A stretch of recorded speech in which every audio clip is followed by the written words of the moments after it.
Everyone's back at Beacon Hill, and there's lots of work to be done. With me today, Representative Tim Whelan. Tim, welcome back to the show. Paula, it's always so much fun to come here and see you, talk about what's going on at work, and my God, it's been a beautiful summer, hasn't it? It really has. Yeah. Did you have a good one? Had some time to relax? Had a great one. My wife and I got to spend some time together. Our kids who live off Cape, they came down to visit us, and a lot of time with the family, and family's everything. Excellent, fantastic. You. So you went right back to work. Lots of things happening, obviously, with budgets and bills being filed. Tell us what you're up to. Sure. Just filed a bill yesterday. Talk about timeliness. Sure. And what this bill does is the intent of the bill is to enhance the penalties for people who attend protests and commit criminal acts while wearing a mask. This would be something like what we saw up in Boston a couple of weeks ago when there were counter-protesters that were throwing rocks, they were attacking the police, and they were throwing bottles with liquids like human urine at the marchers and at the police officers and first responders who were there. I filed the bill on the House side. My good friend, Senator Dean Tran from Fitchburg, he filed it over on the Senate side. And like I said, it's brand new. Hit the press this morning. We filed it yesterday. We're expecting a lot of support. We've consulted with district attorneys. We've consulted with the Massachusetts Chiefs of Police Association and other groups who are involved in making sure that we're safe and ensuring the public safety to ensure that this is effective and, most importantly, that it's constitutional. So it's in the co-sponsorship period. I'd ask your viewers if you want to reach out to your legislators and ask them if they would co-sponsor our bill, an act relative to public safety at public events. It would be very helpful to help us get this done. I think it's common sense legislation. Right. Keep people safe. And let's talk a little bit. It's an enhancement to something that's already on the books, correct?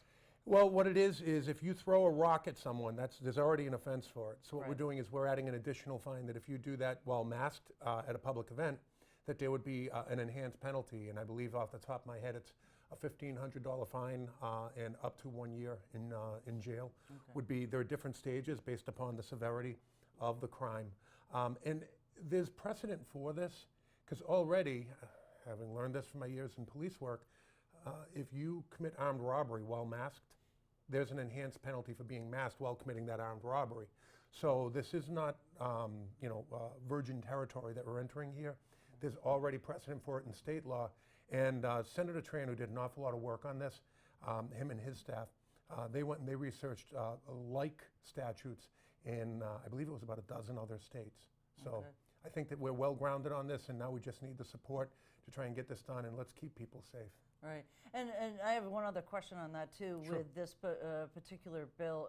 Is this for, obviously, to keep public safety officials safe, but is it for identity purposes as well, to actually prosecute them for the crime? Yep. And Okay. that's exactly it. It's the idea that the Boston Herald, the day after the protests, interviewed one of the counter-protesters who stated that he was wearing a mask specifically so that he couldn't be identified for and be held accountable for the crimes that he was committing.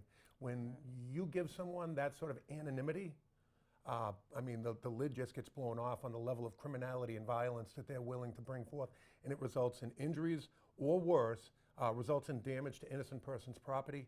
And let's face it, if you want to counter-protest, that's what the First Amendment's all about. Go out, speak your piece, and if you don't like what's being said, speak your piece over here. But you don't have the right anywhere to attack someone or damage their property because you disagree with them. That's wrong all day long. Right. Excellent.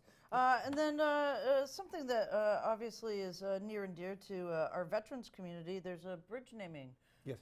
So talk a little bit about that. So there was a gentleman who was born in 1928 in Yarmouthport. He's a son of the Cape. His name was Ori Sampson.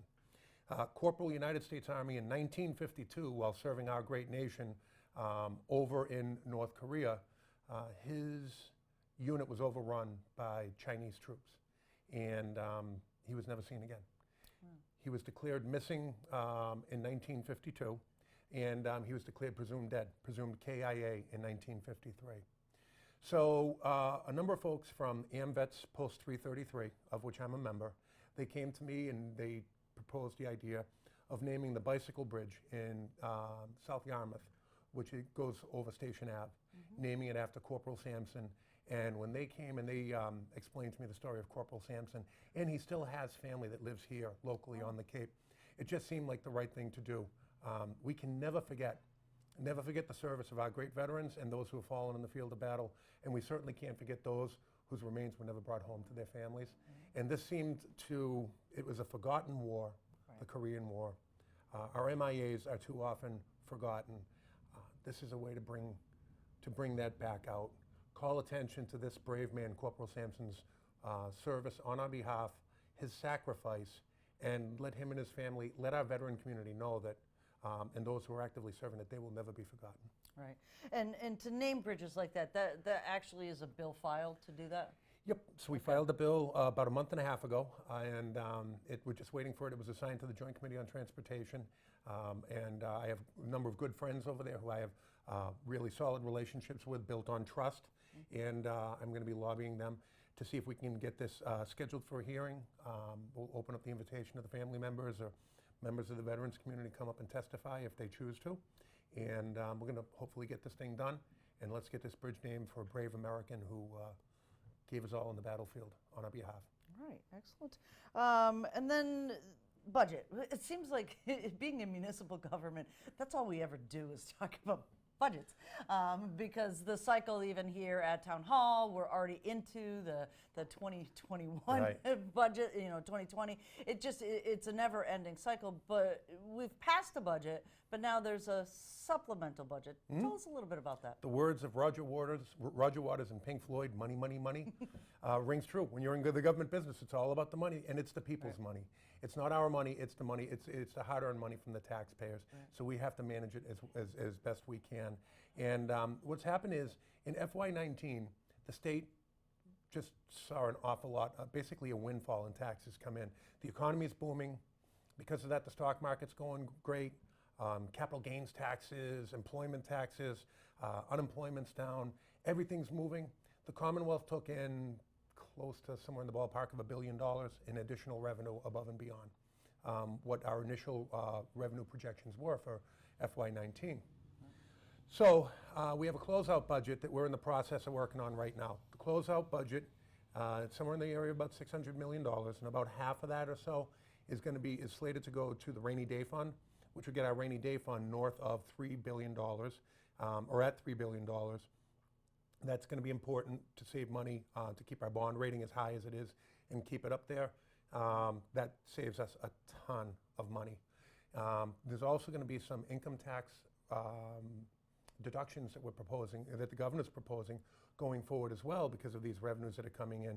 And I think the thing that he's proposing, which I strongly support, is that we would double the deduction for dependents from $1,000 per dependent to $2,000 for each dependent, so that we're getting tax relief for young families. That's where I think some of that money, I mean, we all remember when we had young families, I do too, and they need that money.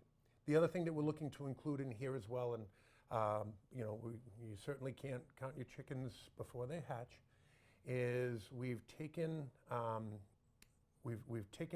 information from all the towns that were affected by the tornadoes that came through to find out what the costs were to the municipalities, Barnstable, Yarmouth, Dennis, Harwich, Chatham, Mashpee, the Sheriff's Department, anybody who had any sort of a loss to their municipal budget. So we've compiled all that, we put it together in a spreadsheet, we provided it to House leadership, and also to House Ways and Means. I have to thank my good friend Representative Sarah Peak for a lot of that. Her and her office did a ton of the work putting this together. And we're going to be submitting as a Cape and Islands delegation an amendment to get 100% reimbursement to the cities and to the towns that are affected, and that will save some money for our local municipal taxpayers. That's what we get sent up there to do, and I'm glad that we're going to be able to get this done. Right. So that particular piece is really important too, because it was not designated by the federal government as whatever they want to designate it as. It wasn't as big a tragedy as they thought it was, or something to that effect. We needed to hit a $9.6 million mark. The mark that we hit was more 4.2, 4.4, somewhere in that window. The only thing too, though, is if we were reimbursed by FEMA, the municipalities would be reimbursed at 80%. We're setting it up so that the state will reimburse it 100%, so that the cleanup and the cost from the DPW, police, and fire overtime and everything else, that will be borne by the state. We did it for the Springfield area after the tornadoes that went through there. We did the same thing. We gave $10 million to the Merrimack Valley after the tragic gas explosions they had up there last year. And I feel very strongly that we will get this done, and the state will step up to make sure that our taxpayers aren't held liable for Mother Nature's fury that we experienced here. Right, because that money's got to come from somewhere else. Exactly right. Exactly right. Fantastic. Great work, Tim. Thank you so much, Paul. It's always Thank a you. pleasure to come in here and talk with you. I appreciate it. Thank you.